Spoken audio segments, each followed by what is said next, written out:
ఆర్థిక సమస్యలతో బాధపడుతున్నారా? భార్య భర్తలు ఇద్దరు పనిచేస్తున్నారా?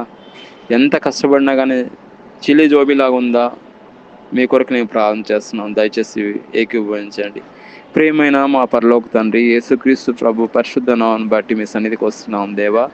ఈ సమయాన్ని బట్టి మీకు స్తోత్రం నాయన. ఆర్థికంగా ఇబ్బందులు ఉన్న వారి కొరకు నేను భారంతో ప్రార్థన చేస్తున్నాం.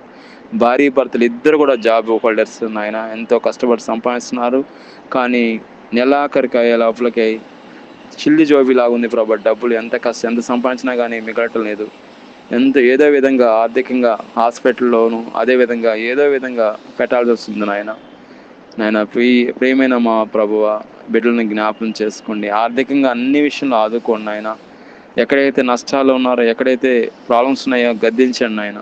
మీ కృపను బట్టి నేను ఆర్థికంగా వనాలను దయచేయండి, ఆర్థికంగా దీవించండి, ఆర్థికంగా ఆశ్రయించండి. ముఖ్యంగా అయ్యా, ఎక్కడైతే అనారోగ్యం ఉందో, ఎక్కడైతే నష్టాల్లో ఉన్నాయో, ఎక్కడైతే కష్టాల్లో, ఇబ్బందులు, శ్రమలో ఉన్నారో అన్నీ కూడా తీసివేయండి. మీ కృపలో నాయన ప్రతి దినం మీ ఆశలతో నింపండి. ప్రతి నెల డబ్బులు మిగిలే విధంగా కృప చూపించమని, అద్భుతం చేయమని ప్రభుని యేసుక్రీస్తు నామములో బ్లెస్ చేయమని, ఎవరైతే ఏకీభవిస్తున్నారో ప్రతి ఒక్కరిని పేరు పేరు దీవించమని ప్రభుని యేసుక్రీస్తు నామములో ప్రార్థన చేస్తున్నాం తండ్రి. ఆమేన్.